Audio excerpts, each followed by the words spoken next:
Oh, amazing day mga ka-OA! We are your Super OA Tandem. I am John. And I am Sheen, and welcome to the second episode of Ang OA Mo, the Outsource Access Podcast.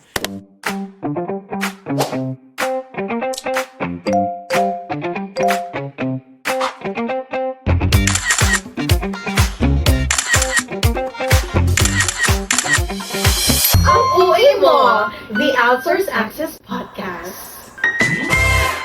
So Sheen, finally, we are now on our second episode for our Yes. podcast. So how are you feeling today, just in general?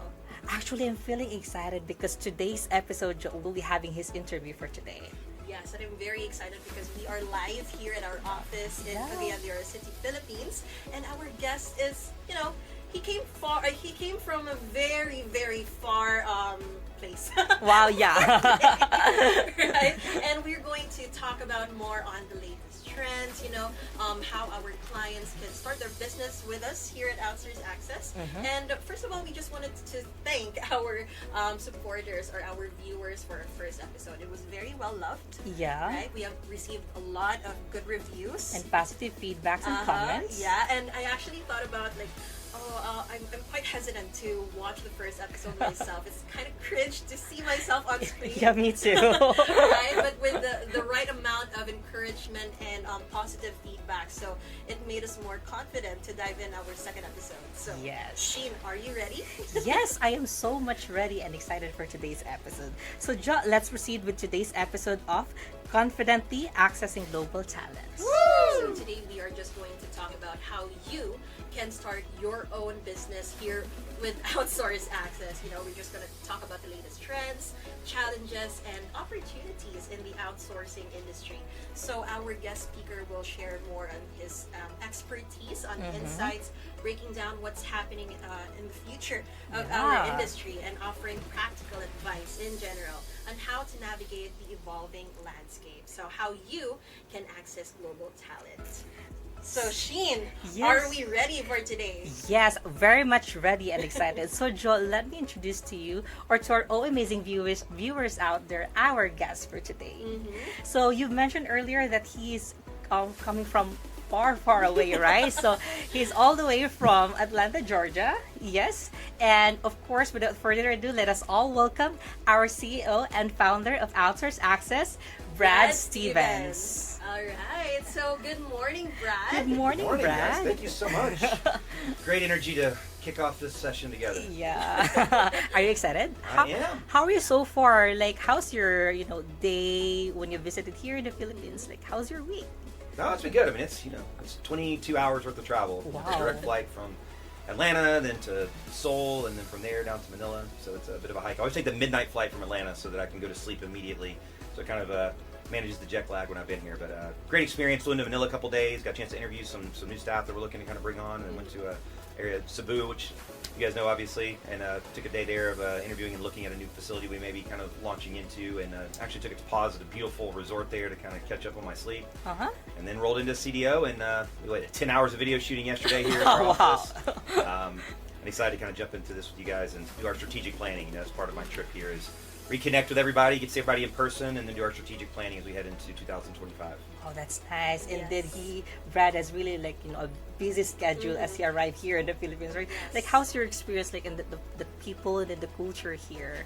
In the Oh, Philippines. it's always fantastic. I mean, that's the reason why we launched a business here, right? Yes. In terms of the people, the culture, just incredibly kind, incredibly service oriented. I mean, everywhere you go, you always have that welcome, warm feeling, and as I can see from the energy from the two of you, no, it's always fantastic. And taking in the local cuisine, which I know we'll be kind of diving into as well as a part of the journey, but it's always fantastic. So, Jo, can you somehow share to Brad here like some of our Filipino delicacies here? Of course. So Yeah. before we dive into the more serious topics that we're going to talk about today, or our main topic for today, of course, part of our culture as Filipinos is being hospitable. Indeed. And having our delicacies, offering it to our guests, so they themselves can experience our culture here in the Philippines. So, Brad, we're just going to walk you through our few select delicacies Yummy. that Yes. our Outsource Access team has has prepared for you to try. So Yeah. I'm sure all of you are excited for Brad to try our delicacies. So that is our fish ball. Yes. All right. We have kwek kwek. So Sheen, can you show the camera? Yeah, we have here kwek kwek. Yeah, it's like an egg with orange something. Orange coating. Yeah. And of course we do have here hat dog. Hot dog with an A. With an A. And of course squid balls, fish balls, and of course, but we would like you to also try this sagot gulaman. Sagot Oh. gulaman. Yeah. Lovely. So Brad, for you to be able to maximize your experience, we just want you to try to dip it here. Dip it here? in the All right. sauce. Okay. All Oh, right. it's thick. Uh-huh. And okay, that's So they were making this when I rolled in this morning. I saw. I was excited. Yeah. Mmm. So Sheen, why don't we try as well? Yeah, go ahead, Jo. So I'm gonna try, of course. I'm not gonna leave Brad. Yeah, I had so much of that here. Of course, Brad, we would like you to. Squid balls. All right. Yes, squid balls. Oh wow. Ready to kick off the morning. Good morning. Yeah. Mmm. It's good, right? Very good. I mean, I always love coming here every time I visit, trying a different type of the cuisine that's here. So I don't think I've had squid balls before. So no, fantastic. Appreciate everybody preparing this and getting a chance to try it. We just want to dive in our first segment of you highlighting why outsourcing in the Philippines is a winning strategy. Yes. Right. So how did you start? Why did you start here in the Philippines? Or what is it about the Filipino market or the Filipino workforce that got you into saying yes and Yeah. growing it to almost 500 and counting for the past 5 years? Well, it's a tribute to everybody in this office. It's all been a part of the journey over the last 5 years. And our path, it's been incredible being able to grow to that size and serving 75 different industries. And we have people now all over the country in the Philippines kind of working for us. And it's been exciting to see the impact it's had for them and for our clients. That the origin story with us is I've been an entrepreneur my entire life and built a number of different companies. And in growing my last business in the United States, we manufactured and distributed teeth whitening products of all things. And in growing that business, we had a product fiasco happen. And one of our manufacturers of one of our products ended up having a failure. Didn't realize they didn't tell us kind of a component that they changed for this teeth whitening pen product that we had. And then when our partner filled the whitening gel portion of it, we sent it out and it reacted and basically kind of sent like little mini grenades all over the world. And so cash got tight, things got lean. And I always heard about the whole world of offshoring and outsourcing. And I read a book called 4-Hour Workweek by Tim Ferriss. But I had a necessity and really had to dig in and become a student of it. And that's when my journey really began myself with outsourcing and offshoring. And started working with different gig economy platforms, Elance and Odesk, which became Upwork and Fiverr, and started really understanding like different countries in the world, what people are capable of, what they can do, understanding the incredible skill set. But obviously, there's a big currency differential, right? And so it ends up being a win-win. Where, Exactly. people can make a good income and for what they're providing, but it's also far less expensive than what maybe in some people's native countries, whether it's the U.S. or Canada. And so that was my journey. I became so passionate about it. So when we ended up, exiting that business, for 2 to 3 years, I just educated on this stuff all over the United States. I'm a part of an organization called EO, Entrepreneurs Organization. I'm also a member of YPO, Young Presidents Organization. And those organizations and others, I got asked to speak and educate about what this whole world is. And I would put together case studies and examples and share how you can use these individuals, what they're capable of, and what they can do. And after 2 to 3 years of doing that, it was my forum actually in EO that's like, Brad, you talk about this all the time. Why don't you just launch your own operation? Yeah. And so, when it comes to the Philippines, I started using staff here. And for those that haven't visited Southeast Asia and kind of understand, a lot of Westerners kind of group it all together, right? And unfortunately, some of their perceptions are, maybe some customer service calls they have when they call their local cable company or what have you in the U.S. and they associate accent with competency and so forth. A lot of those aren't in the Philippines or in other countries, but the Philippines specifically is, the United States kind of controlled it up until 1950, 1947, so it's completely Americanized culture, English speaking, just like we're experiencing today, right? There's not a culture gap. I mean, any of the two of you could go work side by side with a CEO or a senior executive in the U.S. and like there'd be zero disconnect, right? You could talk about everything from Taylor Swift to Outback Steakhouse, right? It's familiar territory culture-wise. So it's Americanized culture and education, and so when you're looking to hire offshore and you're working with your senior team and directly integrating your business, you don't want to have that culture gap, so they can step right in and perform. Yeah. And then secondly, just a voracious commitment to learning. Like one of our core values here at Outsource Access is ever-long quest for improvement and learning. And that's the other thing here is just the commitment to learn and to grow. And so when we work with clients, sometimes our staff, we're having to absorb their systems, their processes. There's no playbook for training, right? We just have to learn it and integrate it. And so just the strong commitment to learning and growing and building their individual kind of skill sets.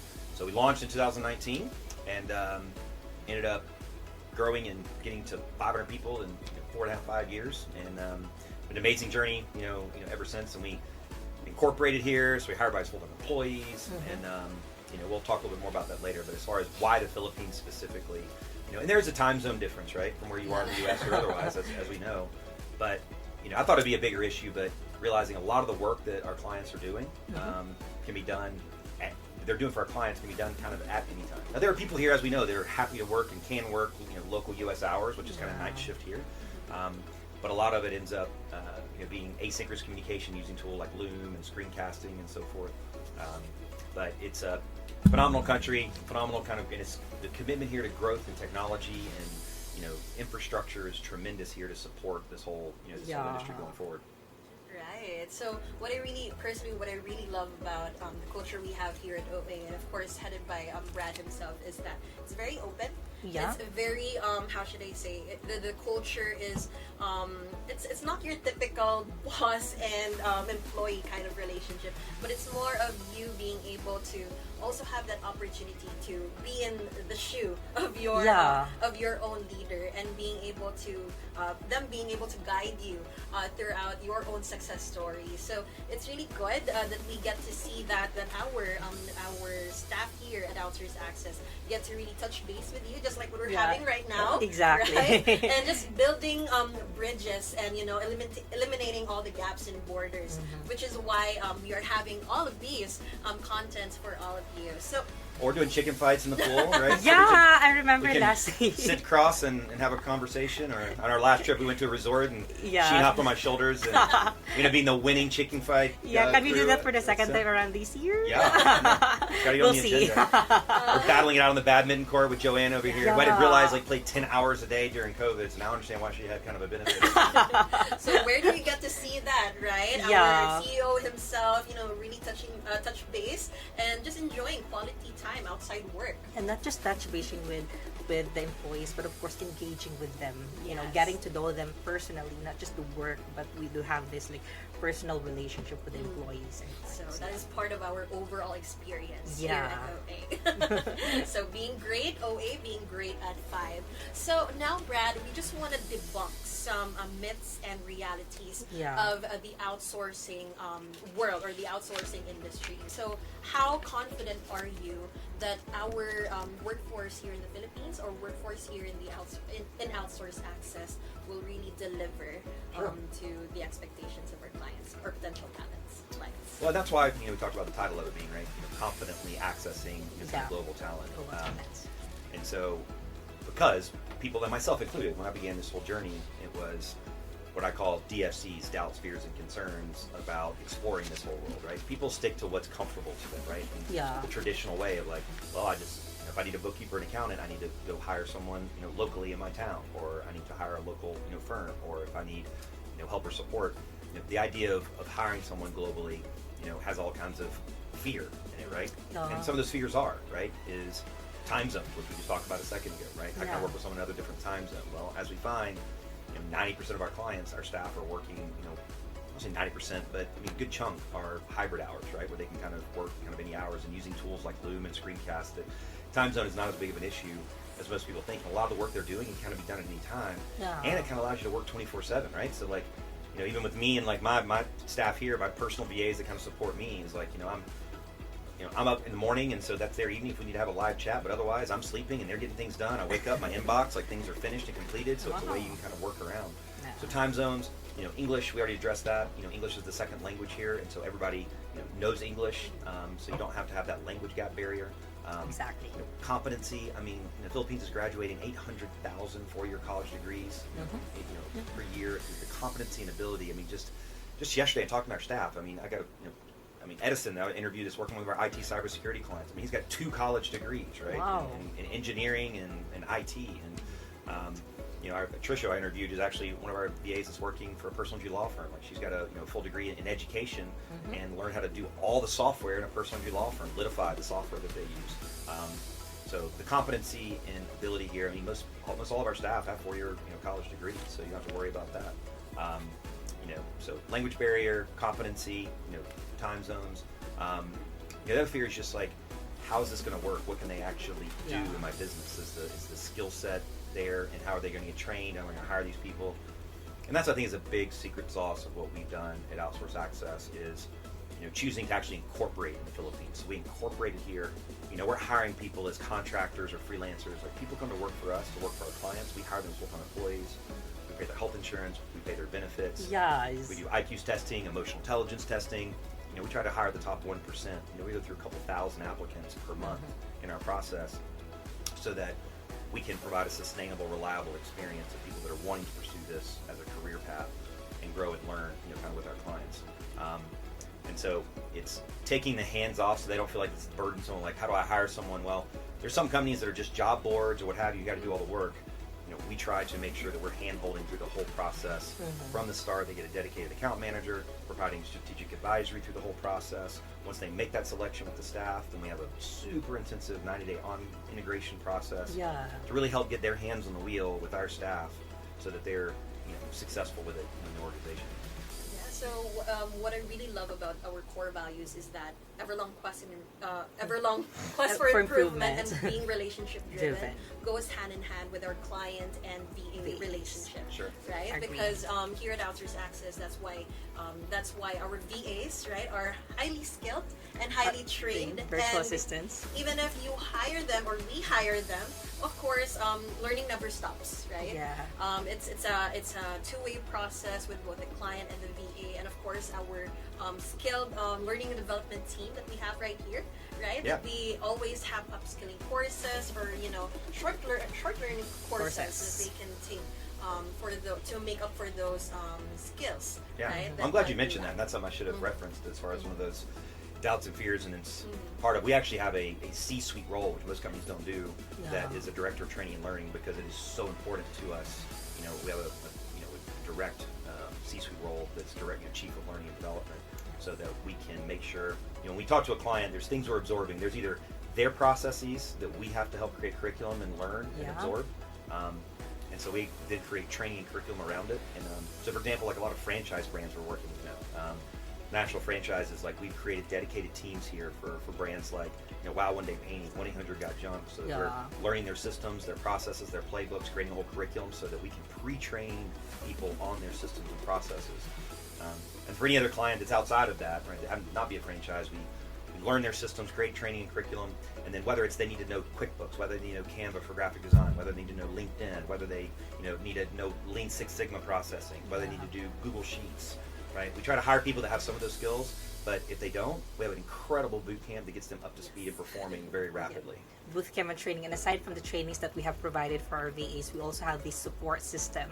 Like, we do have this team leaders, managers who could also provide supports to our virtual assistants, just to make sure that we have provided the highest quality of services to our clients. And the account managers, right? So we have team leaders that are managing the VAs and their performance and making sure that their playbooks are documented, and that's another massive thing. It's funny, I didn't realize how much of a value our clients valued that. They're like, Brad, I love our VAs, they've been phenomenal, but you guys documenting all my processes, I've been trying to do that for years in my business, and I have 150 pages of my processes documented for all the stuff that you're doing for us.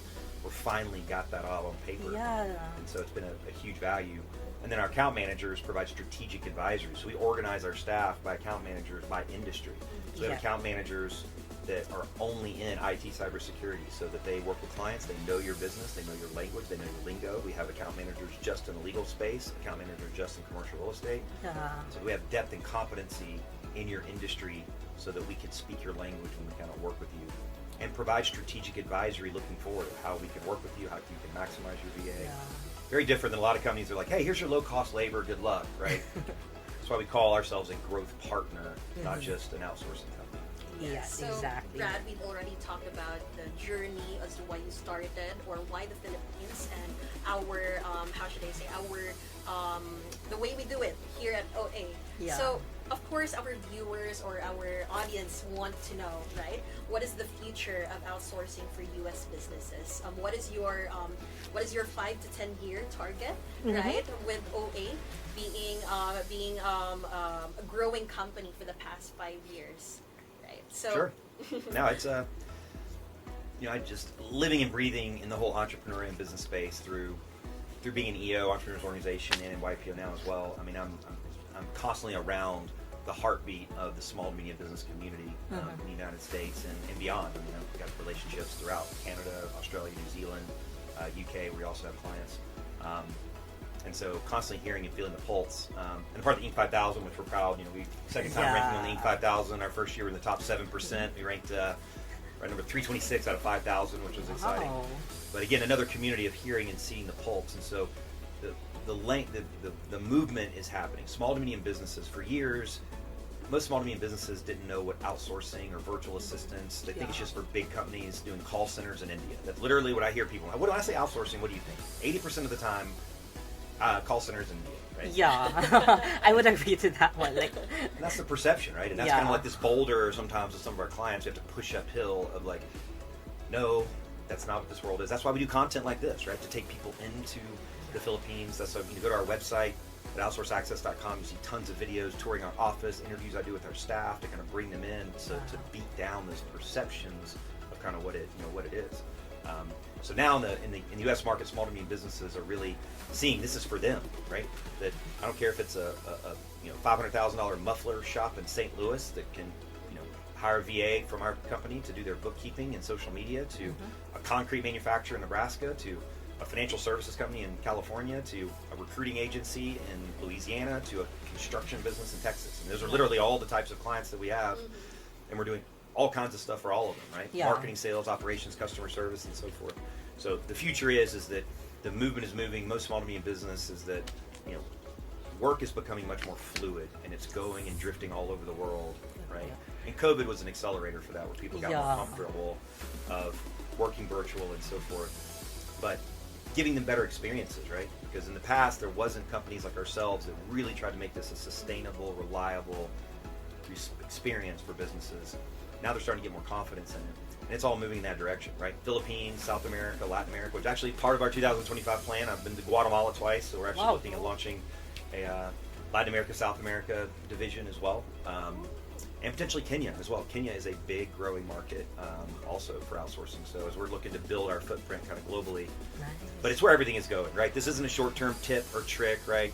This isn't, the BlackBerry that's going to like all of a sudden go out of style and but it's truly where everything is moving. And so the message to small to medium businesses, whether it's us or somewhere else, you've got to be moving in this direction, right?